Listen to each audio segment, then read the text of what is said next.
Pemimpin kita dan pujian dan penyembahan buat Esa sekali. Siapa di sini yang dilawan dan Tuhan? Amin. Yes. Memang. Ayo, mari yang ada di belakang, ayo kita maju sedikit ke depan. Bro, emang Dek, ayo Christian, kita maju di depan. Supaya, oh iya boleh. Ya alasan katanya mau bikin sound. Tapi ayo kita ke depan supaya kita bisa sharing banyak. Apa yang saya sharing hari ini tidak sulit, tidak rumit, hanya beberapa apa yang kita renungkan, kita sharingkan di banyak di persekutuan, di banyak tempat. Saya pengen sharing dengan Bapak Ibu saudara-saudara sekalian. Kebetulan kita di sini semua adalah pemimpin ya. Yang saya percaya kita memimpin orang, kita memimpin keluarganya kita minimal, kita memimpin kelompoknya kita dalam perusahaan, dalam pelayanan, dalam apapun itu, rumah tangganya kita adalah seorang pemimpin. Nah, terkadang kita sampai kepada tantangan di mana ketika ada banyak rekan-rekan kita yang kita pimpin.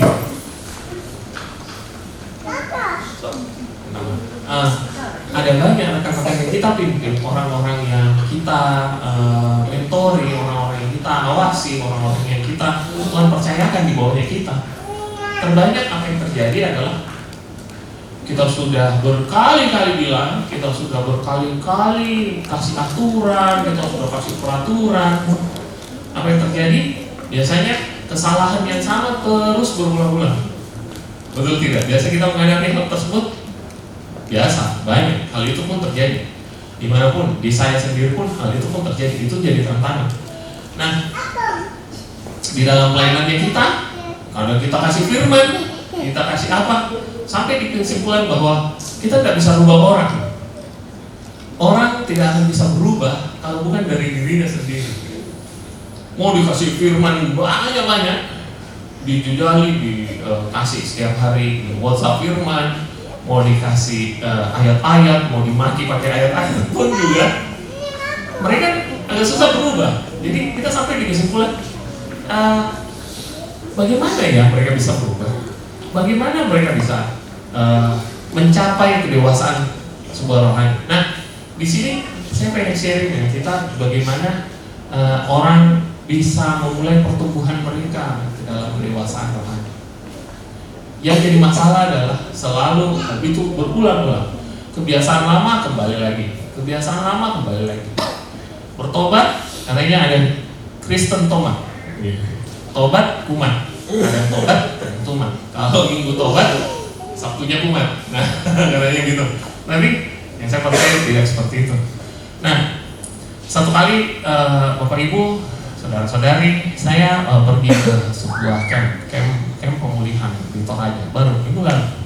Nah, dari camp pemulihan di Toraja gitu, nah kebetulan Tuhan mempercayakan saya sebuah tim yang dimana ada di bawah, saya membawahi 5 orang yang dimana semuanya mess up. Wah, itu generasi muda ternyata memang tantangannya luar biasa banyak sekali dan amat sangat berat. Terdiri 3 orang SMP dan 2 orang SMA. Dari 3 orang SMP dan 2 orang SMA itu 5 orang total. Hanya 1 yang beres. Itu pun karena bapak ibunya lengkap. Karena bapak ibunya adalah hamba Tuhan. Sisanya semua itu yang berantakan semua. Ada 1 yang dibuang, ada 1 yang bapaknya jadi TKI, jadi absen di rumahnya. Nah, ini pembapaan amat sangat penting untuk kita. Katanya di khotbah minggu lalu, Pak William sudah bicara soal pembapaan. Nah, kalau absen, mamanya akhirnya manjakan dia, belikan kuota, belikan apa saja yang dia mau diikuti. Wah, ini akhirnya rusak. Yang 1, bapaknya itu orang muda, yang dimana kalau misalnya dia marah, anaknya itu dicelup-celup di bak mandi. Wah, ini cerita sama kita, gila, serius, ini masih SMP ini sudah amburadul kayak begini. Next, bapaknya itu masuk penjara 3 kali, narkoba, jual narkoba. Jadi dia menjalani 2 tahun masa tahanan, 3 tahun lagi. Berarti saya bilang, oh SMA kok gak ada ketemu dengan bapakmu berarti ya? Iya betul. Wah, akhirnya orangnya jadi minder, tidak berani sesuatu, terikat dengan hal-hal yang tidak benar. Banyak hal yang cerita. Saya bilang, saya bilang gini, oke lah, kita camp pemulihan pada saat ini di Toraja. kita mulai mereka -5, kita pulihkan menjadi 0. Yang jadi pertanyaan, what's next? Follow up-nya gimana? Apakah, saya tanya ke semua panitia-panitianya, ada tim dari Bandung datang, kira-kira gimana? Apa solusinya? Mereka semua tidak bisa jawab. Tidak bisa jawab. Saya jauh, saya tidak bisa ambil tanggung jawab deh sebagai bapak. Bapaknya ada tapi absen. Apa yang terjadi ke mereka? Saya tidak bisa bikin apa-apa. Jangan-jangan mereka relapse. Mereka sudah 0. Seharusnya gereja itu dari yang -10 menjadi +10, +100, +1000. Kita kan mau muridkan orang-orang dan kita mau mereka maju ke masa depan gitu. Kita mempersiapkan mereka ke masa depan yang kita tidak bisa pergi. Kita suatu saat akan expire dan mereka yang akan pergi. Jadi kita maunya seperti itu. Tapi bagaimana kalau misalnya sudah di 0, terus akhirnya mereka kembali? Mereka tidak ada yang bisa jawab. Somehow, satu ketika saya duduk dengan hari itu setelah selesai, saya bertanya, saya ngomong dengan satu orang hamba Tuhan dan dia kasih pemikiran seperti ini. Oh iya, toh masalah pertumbuhan rohani tiap-tiap orang itu adalah tanggung jawab setiap orang masing-masing kan. Toh kau besar juga tidak dengan seorang bapak. Oh iya, saya ingat. Saya umur 13 tahun sudah yatim piatu. Toh saya sudah bisa berdiri di tempat ini. Kok tidak bisa ubah orang? Apapun yang terjadi, kita tidak bisa ubah rekan kerjanya kita, orang yang dipercayakan di bawahnya kita, anaknya kita. Apapun yang terjadi, kita tidak bisa. Tetapi menjadi perubahan, mereka mau mencapai 100 atau ke 1000 atau ke 10.000, itu menjadi tanggung jawab tiap-tiap orang. Saya bilang ini, saya kira firman itu merubah hidup. Oh, hati-hati. Ternyata firman yang didengarkan dan dilakukan itu yang berubah hidup. Nah, ini hal yang simpel sekali. Terkadang kita tidak kekurangan informasi. Saya minta tolong dek, yang ada gambar kepala orangnya. Nah, ini saya minta maaf karena saya pengen share dengan semua orang dari kita. Ini anggaplah kepalanya kita. Kita ini ya, kepala kita yang dingin ini, bagus sekali guys.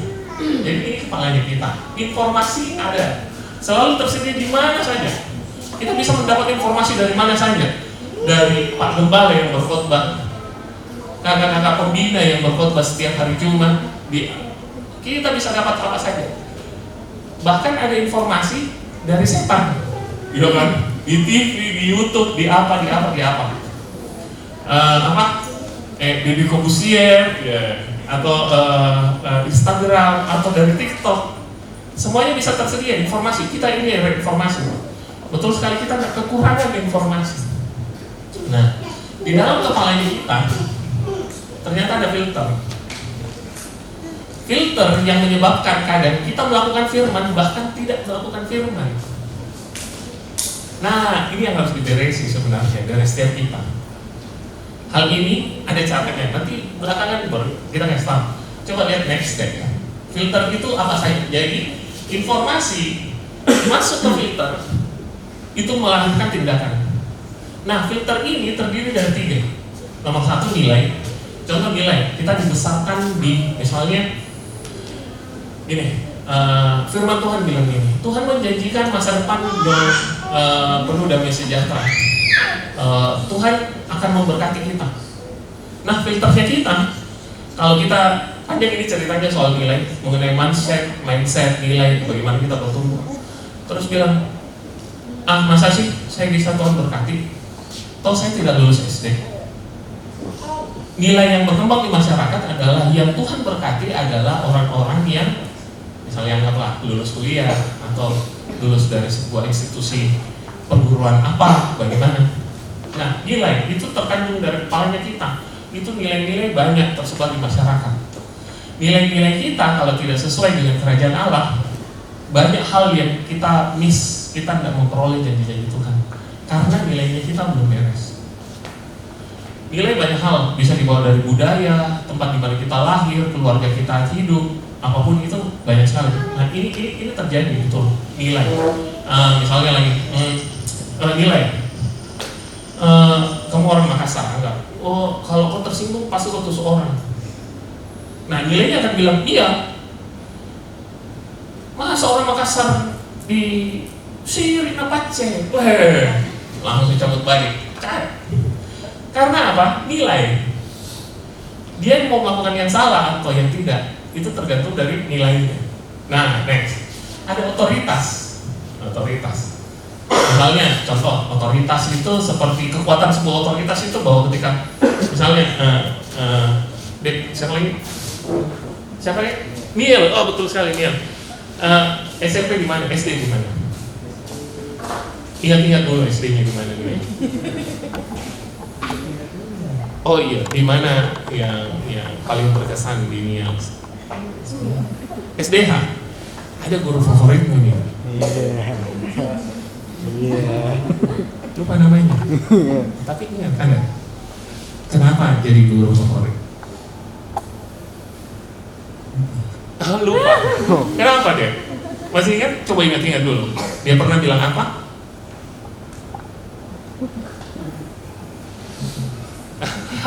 Oke. Miss An. Masih ingat SMP di mana Miss An? Tondano. Oh, mohon, oke. Masih ingat guru favoritnya? Tapi saya guru favoritnya di TK. Oh iya, bagaimana? Ceritakan nggak di TK? Dia ajar saya menggambar. Oh iya, apa yang dia pernah bilang? Apapun hasil gambarku selalu dihargai. Memorinya ada loh. Memori selalu ada, nilai, otoritas, memorinya ada. Apapun yang saya gambar selalu dihargai. Sampai besar ketika dia menggambar, dia tahu, always dihargai. Kalau orang tua bilang, goblok, nggak tolak dalam nama Yesus. Dia pasti suatu saat. Iya pasti. Sorry, tidak saya tidak bermaksud, total jadi. Oke. Kalau dia akan ingat sampai tua. Oh, otoritas bilang saya goblok. Jadi kalau ada orang bilang, wah kamu bisa. Enggak, saya goblok. Karena otoritas bilang, mama aku bilang saya goblok. Hal itu terjadi. Next, trauma. Pernah dipukul, dicelup-celup kepalanya, apapun. Betul tidak? Direndahkan, ditolak, apapun itu, trauma pasti ada. Nah, yang paling penting adalah sebenarnya apa yang Tuhan bilang. Ini ada satu hal yang kita tidak pernah bayangkan. Revelation itu pewahyuan yang dari Tuhan. Ketika kita dengar firman, bukan lagi apa yang orang katakan. Ini bisa melampaui semua nilai, otoritas, dan trauma. Revelation.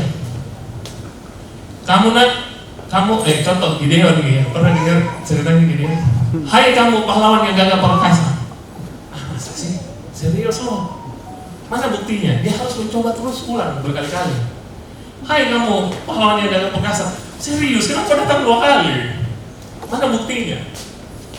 Nah, revelation ini tidak akan muncul kalau kita tidak merenungkan firman. Dek, tolong di ayat yang satunya. Ini ayat-ayat pamungkasnya kita. Yosua 1 ayat 8. Nah, revelation ini adalah dari Tuhan. Ini yang bisa mematahkan setiap balik dulu deh ke kepala itu tadi. Kepala itu tadi. Kita buka 2 Korintus 11 ayat 3.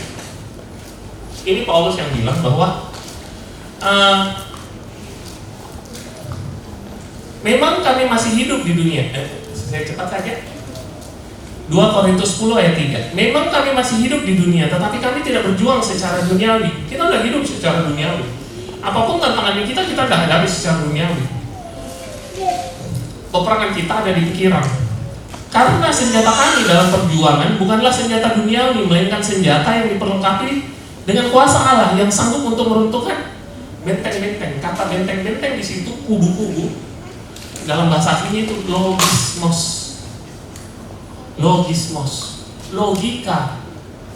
Apa yang menjadi mindset dunia, apa yang menjadi tolak ukurnya dunia, apa yang menjadi normalnya dunia.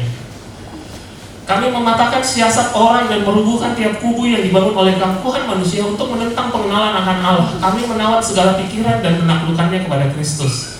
Dan kami siap sedia untuk menghukum setiap pergerakan bila kata kamu telah menjadi sempurna. Hal ini sebenarnya menjadi acuannya kita sebenarnya, fokusnya kita dalam memuridkan.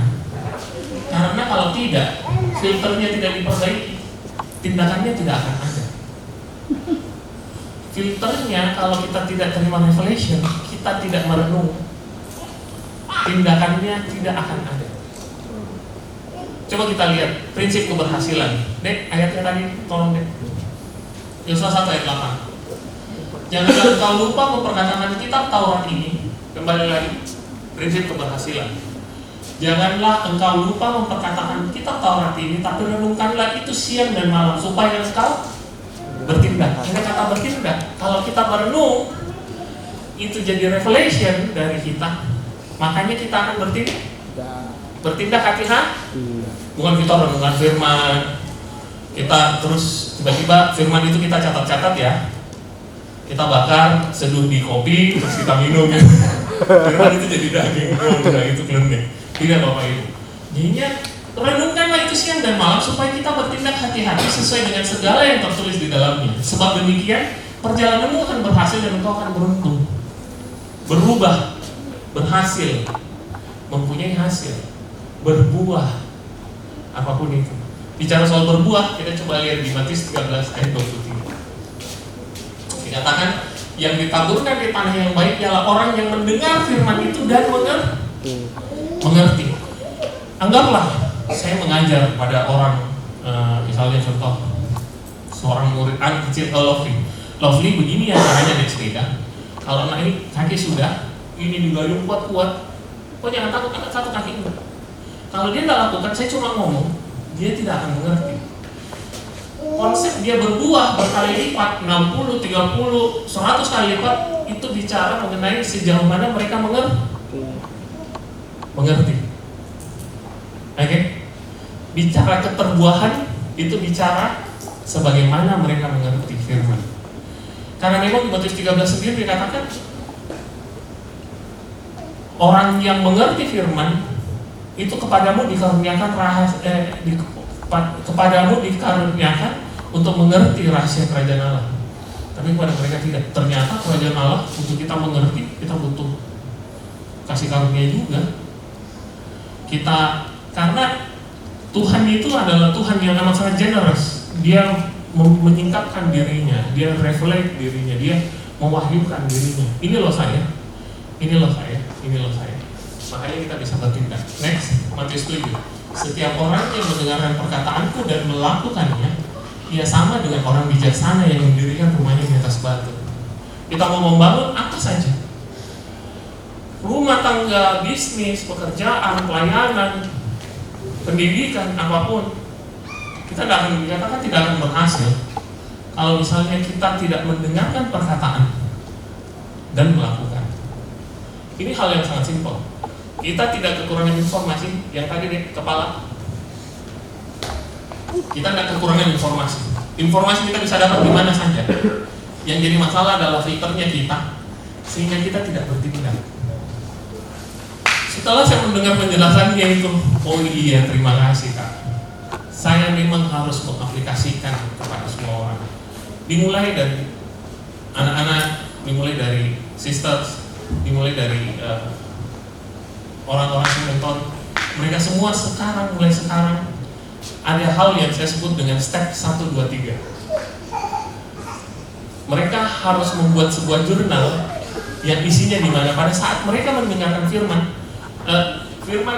Tuhan, ya ini HP, itu buku, ya maksudnya firman Tuhan itu sudah reflectionnya sudah bagus, istilahnya sudah full di Alkitab itu. Kita bisa buka dan kita bisa tahu Tuhan berbicara dengan kita melalui hal-hal sekecil.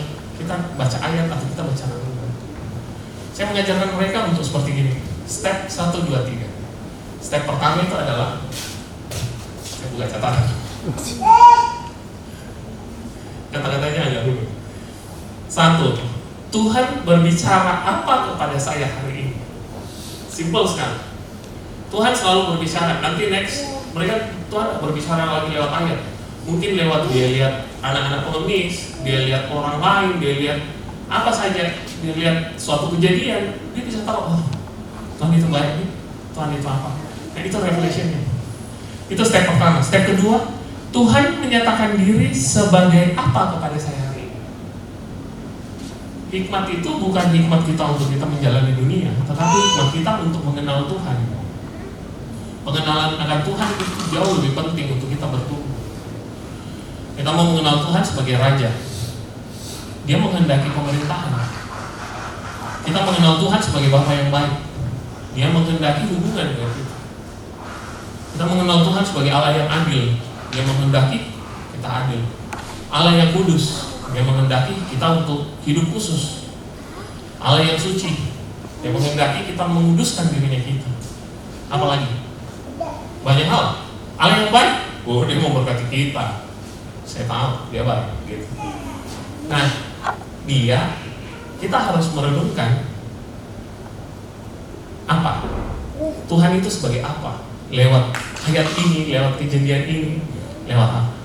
Nah, yang ketiga, apa langkah praktis atau konkret yang akan saya lakukan hari ini meresponi firman ini? Simpel sekali. Nah, jadi total ada 3. Yang pertama, Tuhan berbicara apa kepada saya hari ini? Yang kedua, Tuhan menyatakan diri sebagai apa kepada saya hari ini? Yang ketiga, langkah praktis apa yang akan saya lakukan hari ini? Bagaimana kalau kita lakukan Bapak ini? Mau coba? Mau coba? Oke. Ketika Tuhan bilang mengampuni, nah ini paling susah. Oh jelas, mengampuni itu makanya masuk di doa Bapa Kami. Karena dia tahu pencobaan kita yang paling berat itu adalah mengampuni. Makanya harus didoakan setiap hari. Mengampuni, coba. Tuhan berbicara apa di ayatnya? Gini, apa ayatnya mengampuni? Kalau ada yang, kalau kau baik kepada orang yang baik kepada kamu, apakah upahmu? Tapi kalau kau baik kepada orang yang jahat sama kau, berarti kau sama seperti anak-anak Tuhan yang baik gitu. Kira-kira, menurut Bapak Ibu, kalau sudah dengar ayat itu, mengampuni nomor 1. Apa yang Tuhan bicara sama saya hari ini? Ada yang bisa bantu saya? Oke. Mengampuni orang lain. Tuhan mau kita mengampuni orang lain yang berbuat salah sama kita. Oke. Kita mengenal Tuhan sebagai apa hari ini? Allah yang murah. Betul. Murah hati. Dia mengampuni semua kesalahan kita.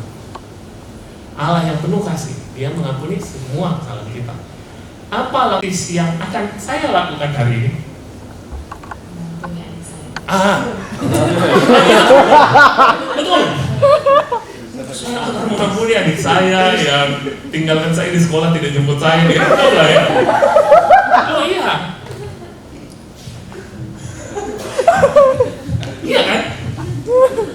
Kita jangan abstrak. Saya akan mengampuni orang lain yang bersalah kepada saya. Tidak, praktis. Contoh, saya akan menelpon suami saya yang bentak-bentak saya kemarin. Saya akan rekonsiliasi dengan saudara saya yang begini. Saya akan, nah itu di jurnal. Tidak sampai sudah 1 tahun, kita nggak lihat balik ke belakang. Oh, saya dulu susah mengampuni. Oh, serius. Coba next. Oke, kita latihan lagi. Anak kecil ini. Ulangan 20. Hormatilah ayah dan ibumu. Untuk saya bilang, kenapa ketawa Icuk? Nanti bawa ke kamu. Hormatilah ayah dan ibumu di dalam Tuhan supaya lanjut umurmu di tanah yang diberikan Tuhan padamu. Step 1.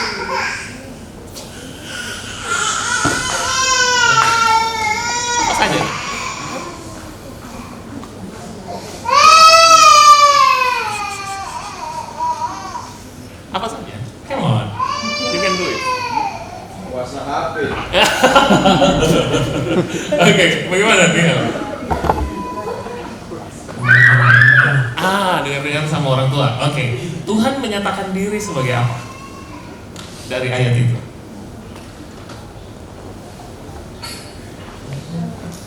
Hormatilah ayah dan ibumu di dalam Tuhan supaya lanjut umurmu di tanah yang diberikan Tuhan kepadamu. Oke, tidak apa-apa. Kita melihat Tuhan sebagai Tuhan yang harus kita hormati. Betul tidak? Kalau kita tidak hormat sama orang tuanya kita, bagaimana mau dengan Tuhan? Simpel.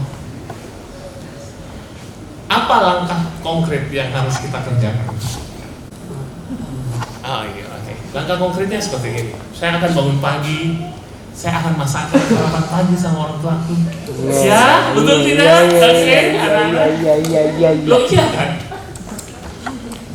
Kebiasaannya kita banyak dengar informasi, tapi kita tidak pernah lakukan. Ayolah, saya juga dulu begitu. Alhasil kita jadi Farisi, kita gampang hakimi orang. Betul tidak? Betul. Oh, itu tidak begini, anunya begitu, anunya begini. Ya, yang dikatakan itu adalah harus jadi tindakan. Kalau jadi tindakan, itu baru jadi daging. Firman yang dilakukan, tidak dilakukan, hanya jadi pengetahuan saja di kepala. Kita gampang hakimi orang, kita gampang sikat orang, kita merasa diri benar. Saya berkali-kali bilang, jadi orang benar itu baik, merasa benar itu tidak baik. Saya selalu bilang sama anak-anak, kita mulai dari hal kecil. Apa firman Tuhan yang kita dengar hari ini? Saya akhirnya komitmen dengan anak-anak, dengan semua sisters dan Chris juga sudah mulai mencatat sekarang semenjak keluar dari Toraja. Kenapa belum terlambat kan? Belum terlambat. Anak-anaknya kita harus seperti itu ya. Bagaimana Don? Haruslah. Anak-anak yang lain bagaimana Yosafat? Supaya apa? Kita komitmen setiap hari. Kita belajar merenung. Tuhan mau apa? Tuhan mau dari saya apa? Tuhan mau saya lakukan apa? Ada step by step. Kita harus melakukannya. Kalau tidak, jadi pengetahuan di kepala saja, tidak keluar menjadi daging. Dikatakan yang melakukan itu sama seperti membangun rumah. Kita seperti membangun kerohaniannya kita satu persatu. Yang susah dari hal-hal kecil. Batunya kan kecil, batu batanya kecil. Kita harus bangun sampai dia jadi rumah yang wah kerennya. Kalau tidak dilakukan, dia tidak menjadi daging, tidak jadi rema di kita. Kalau bisa jadi budaya, itu bisa kita multiplikasikan. Itu bagusnya. Dari hal-hal kecil akhirnya jadi budaya. Karena budaya itu kita tidak kenal, sesuatu, bangsa, kita tidak kenal orang. Ya kita kenal budayanya. Contoh, yang kalau ada orang mati potong tedong, wah kita pasti pikir Toraja. Yang kalau menikah panennya tinggi. Bugis. Nah, bagaimana kalau kita mau dikenal orang Kristen sebagai apa?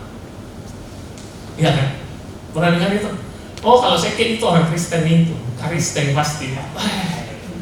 Ini Tuhan di atas. Aduh, saya tidak kenal ini, saya tidak kenal. Dikatakan kan, bukan yang berseru-seru kepadaku Tuhan, Tuhan, yang akan masuk ke dalam kerajaan Allah, tetapi yang melakukan kehendak Bapakku di sorga. Betul sekali Pak. Oh itu sudah pasti. Yang melakukan tindakan. Masalahnya filternya kita kadang nggak beres, susah mau maju. Aduh. Kalau pendeta bilang, kalau kamu sudah melihat perempuan dan mengingininya dalam hatimu, kau sudah berzina. Anak-anak muda. Firman itu tadi, saya tanya lagi. Step satunya. Bagaimana? Iya, apa step satunya? Tuhan bicara sama apa kepada saya hari ini. Iya, oke. Apa? Step kedua. Kalau kau dengar firman-Nya, kalau kau sudah mengingini, kau melihat perempuan terus kau mengingininya dalam hatimu, berarti kau sudah berzina. Apa apa itu? Maksudnya? Step satunya. Oh, step 1. Ya kita simulasi nih bro. Oh. Sorry lagi. Iya kan? Bisa diulang lagi kalau lagi bilang. Iya. Kalau kau sudah melihat perempuan terus menginginkannya dalam hatimu, berarti kau berzina. Iya. Step satunya apa? Tuhan berbicara sama kau apa hari ini? Yang tadi Iya, contoh. Tuhan bilang Oke. Jaga matamu ya. Masa? Cuma saya akan menjaga mataku. Tuhan tutuplah matamu. Susah. Harus jadi tindakan. Step by step, kecil, sedikit demi sedikit. Apa saya hanya? Karena apa? Yang Tuhan inginkan adalah tindakannya kita, firman yang dihidupi.